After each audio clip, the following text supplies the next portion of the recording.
Well, just so that you get a notion of what the mood is like in Tehran, Glenn, and thank you very much for inviting me. This morning, I've been busy with my colleagues in my department interviewing prospective PhD students.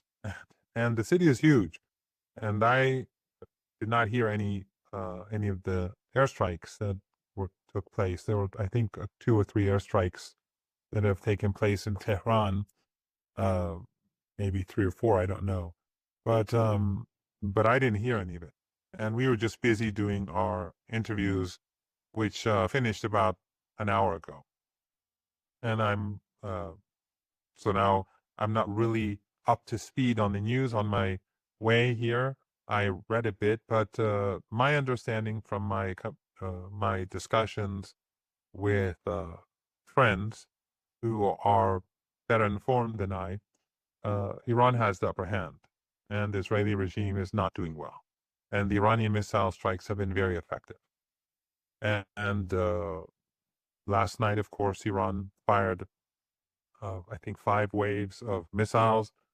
And since then, they've been firing large numbers of missiles. I think it's probably approaching 100 by now, 2:30 in the afternoon, Tehran time. So the situation, I think, is not going well for the Americans, and I think even and the Israeli regime, and that's, I think, pretty clear by Trump's tweet or his posts on Truth Social to end this immediately because his allies are not doing well. But this, I think, was an important event since the United States, obviously, in its negotiations with the Israeli regime and its proxies in the Lebanese government, it clearly had no intention of bringing about a ceasefire in Lebanon, and it just wanted to dismantle the resistance and allow the Israeli regime to maintain its presence in the country. And the Lebanese president, the Lebanese prime minister, were both unpopular figures.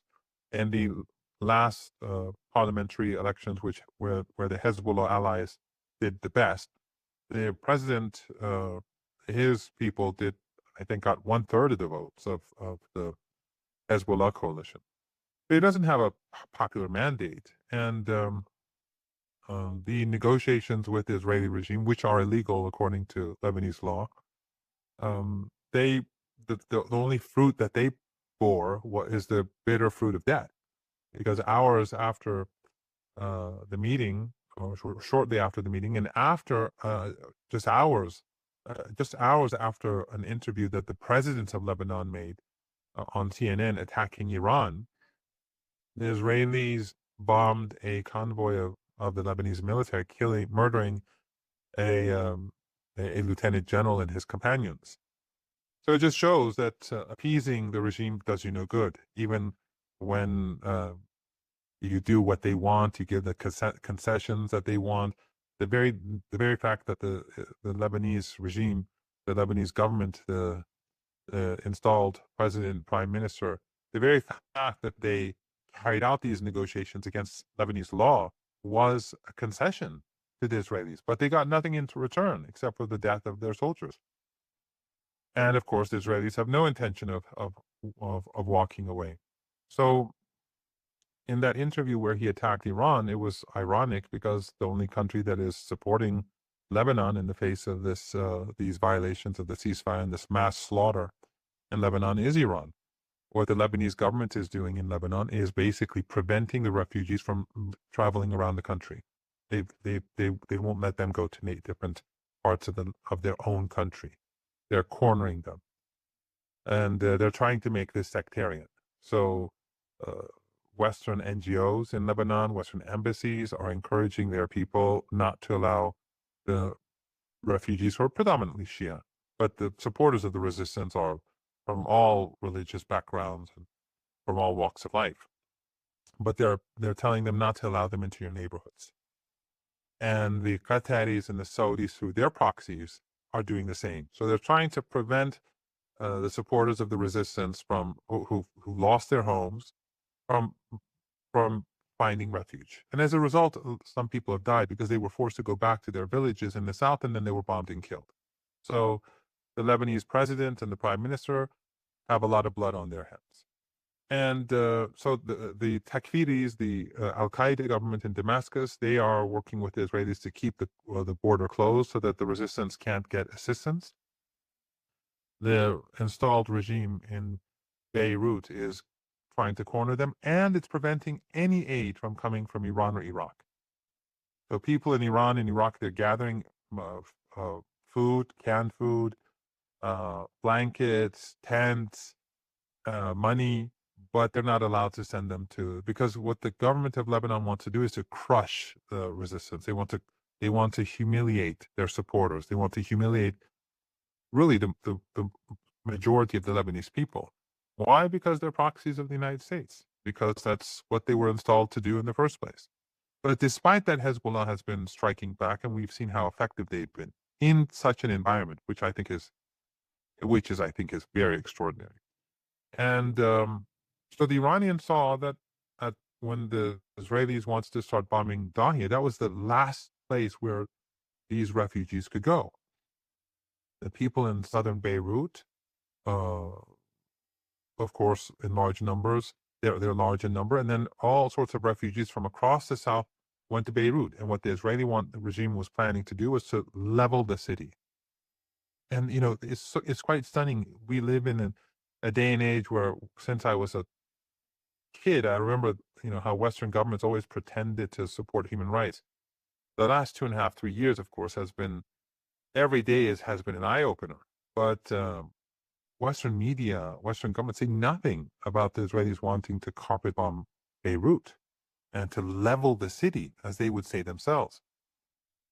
So the Iranians saw that the West supported this, and that the Lebanese government was supporting this, and that the Al-Qaeda government in Syria was supporting this.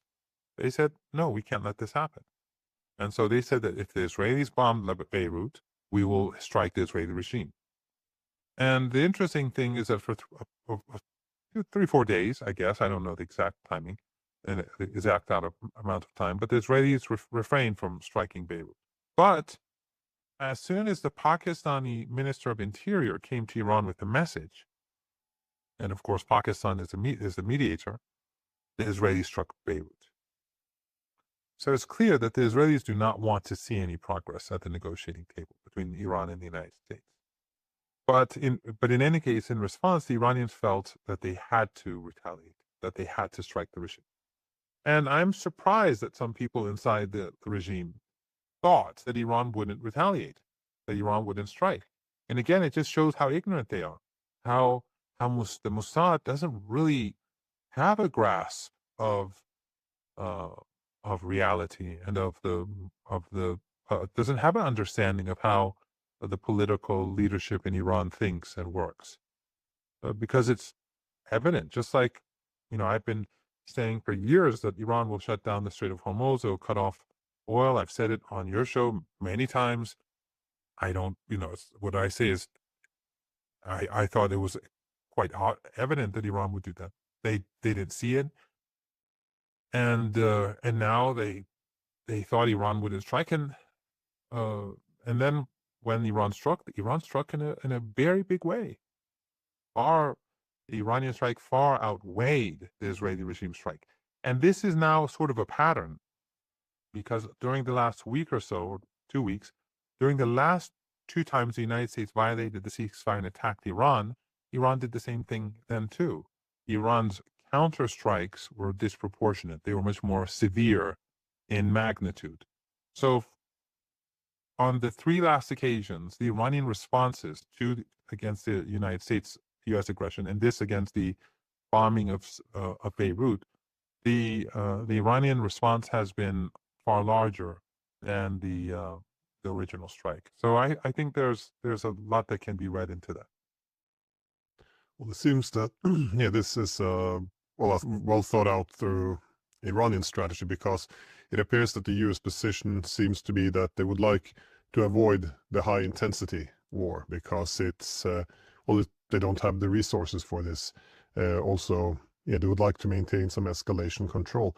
But during all these peace talks, well, one gets often the impression that the key objective isn't necessarily to put an end to this, but to bring it down to a lower level. That is, yeah, get the fighting to an end and then gradually go a little bit up the escalation ladder on favorable terms. So, put a little bit of blockade on Iran, maybe strike a port here and there, and all the while trying to minimize the opponents, well, which would be Iran's retaliation.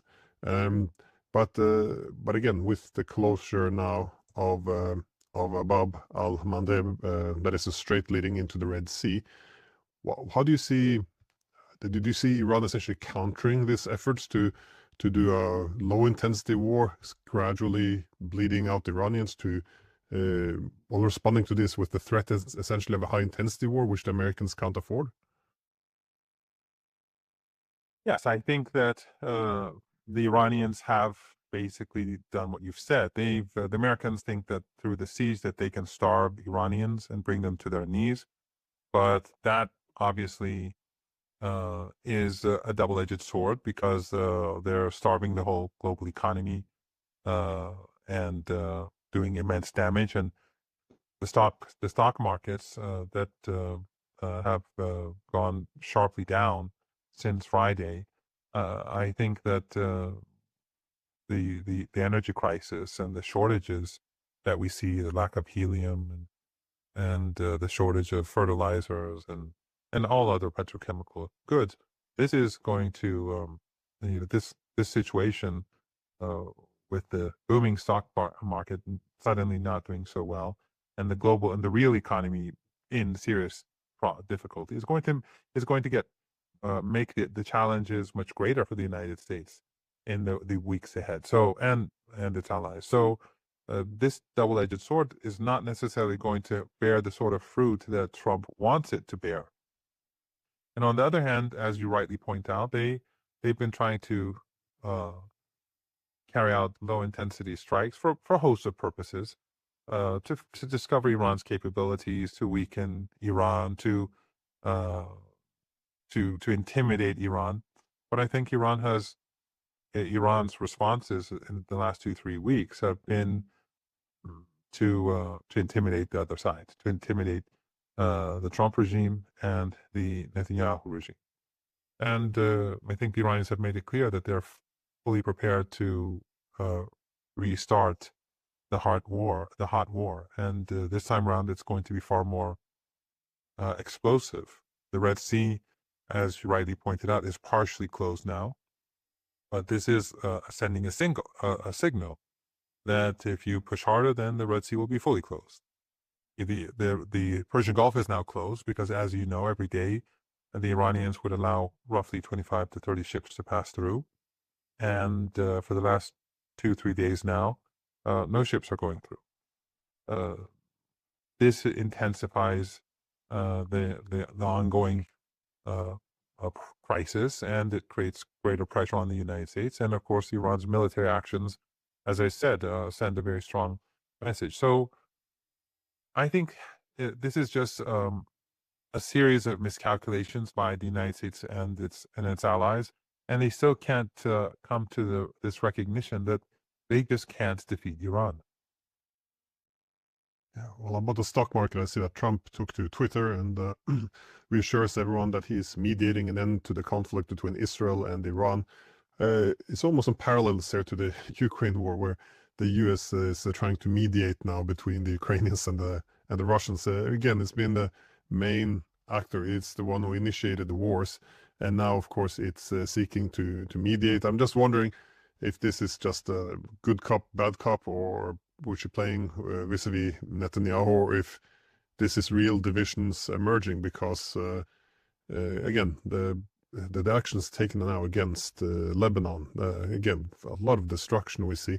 It's making it impossible for the U.S., even if it doesn't want peace, just to lower the tensions. It makes it very difficult for the U.S. to try to control the escalation ladder if the Israelis are going all out in, well, seeking to destroy not just Lebanon, but even going after the capital, Beirut. How do you see this relationship now between the U.S. and Israel? Is it just theater, or do you think there's something substantial happening here? Glenn, I think maybe I mentioned this last time that maybe I haven't, but uh, what Axios, which is completely unreliable, when Axios put out the comments made by attributed to Trump about when he spoke with Netanyahu and effectively saying the world hates Israel, the world hates you, and all that. Are you crazy or are you f crazy and all that? Whether it was theater or not, I think it was sending a message because unlike we are nearing the anniversary of the 12-Day War. And right before that war, we also had another Axios account of Trump and Netanyahu having differences, and Trump wanting to pursue a peaceful, a negotiated settlement, and then immediately afterwards they struck Iran. So obviously it was a lie. So nothing that Axios says should be taken at face value. But either he did say it or he didn't.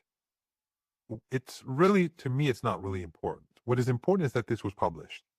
And this was not a publication of not an announcement of some sort of uh, split between Netanyahu and Trump about what to do. This was a statement saying Netanyahu is despised, and because of him, Israel is despised, and that he's crazy. And Netanyahu took a big hit in Israel because of that. His opponents attacked him, his political allies attacked him, and I think he was damaged in the United States and elsewhere too, because many people saw the Axios report.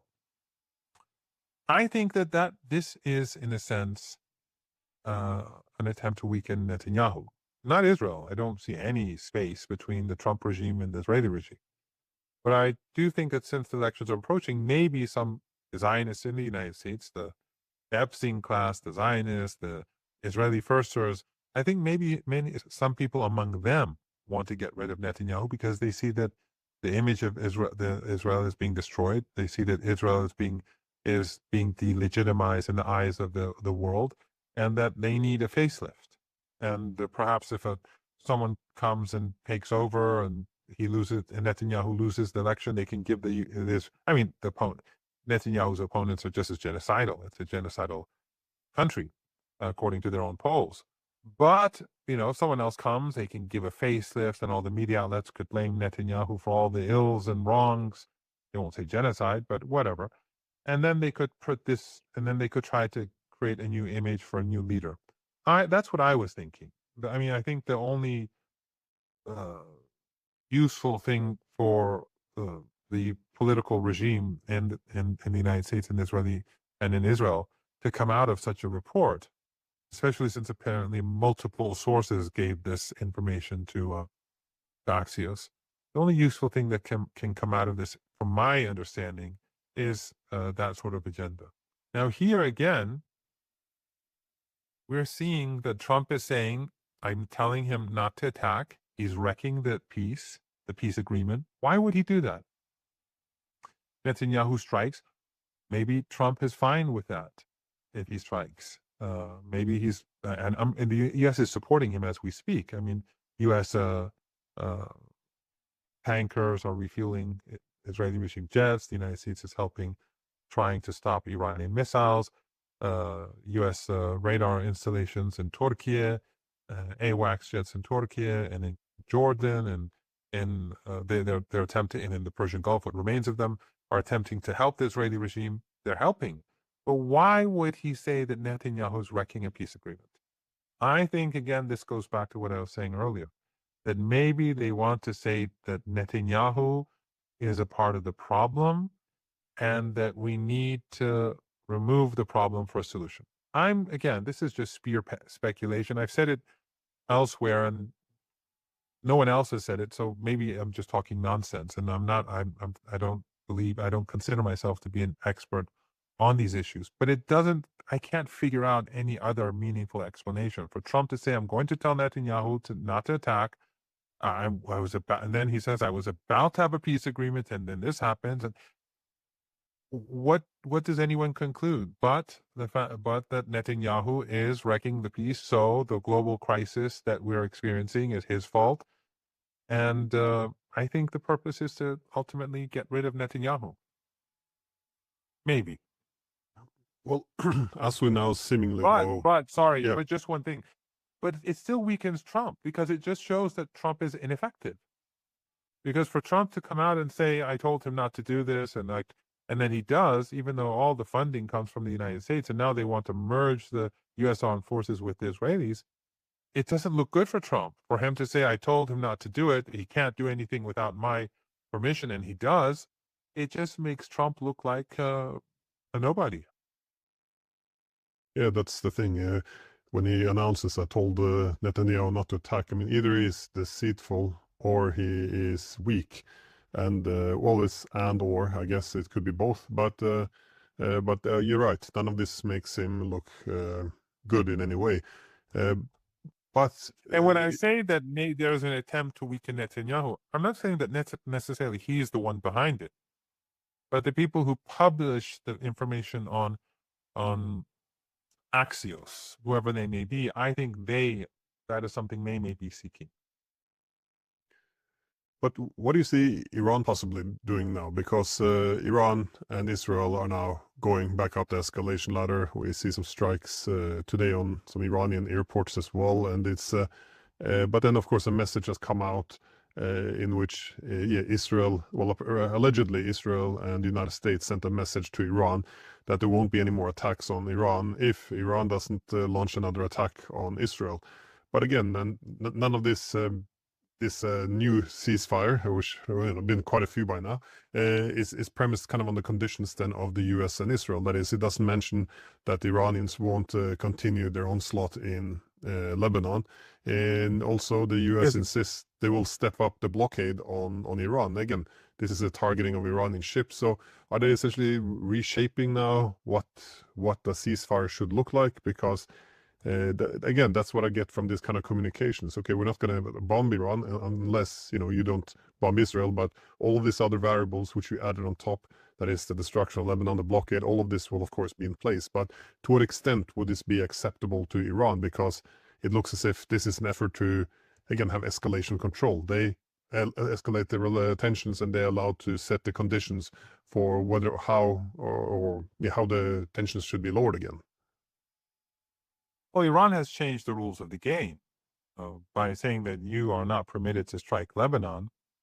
From now on, the Israeli regime knows that Iran is dead serious. And if the Iranians say tomorrow, first of all, I'm sure that if the regime attacks Beirut again, that Iran will strike Israel hard. I have no doubt about that. Whether there's a ceasefire now or not, that's another thing altogether. If the Israeli regime does it, they know what will happen now.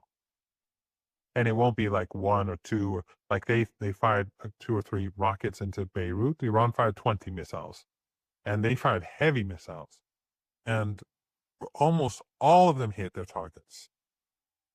And I think they fired mostly Khorram Shah 4 missiles, and almost every one of them hit their targets. So it must have been a devastating night last night for the Israelis. But so the Iranians are going to definitely change the way in which the Israeli regime functions in Lebanon, and that makes it much more difficult because they're not doing well on the battlefield, as you know. With regards to the Strait of Hormuz, Iran has shut down all trade now, and that is going to increase the pace of the global crisis. It's we're moving forward towards the cliff. The world economy, and now it's just going to be faster. And what the Yemen has done in the Red Sea raises the stakes, as they say, in the West. So, I mean, Trump, he's not Trump. It doesn't matter to Iran what Trump says. What matters to Iran is what Trump and his regime do. And for Iran, the agreement that we were very close to implementing with the United States a couple of weeks ago won't change. Iran won't give any concessions. There has to be an end to the war in Lebanon. The regime has to retreat. There has to be an end to the slaughter in Gaza, and the siege has to be lifted. Iran's sanctions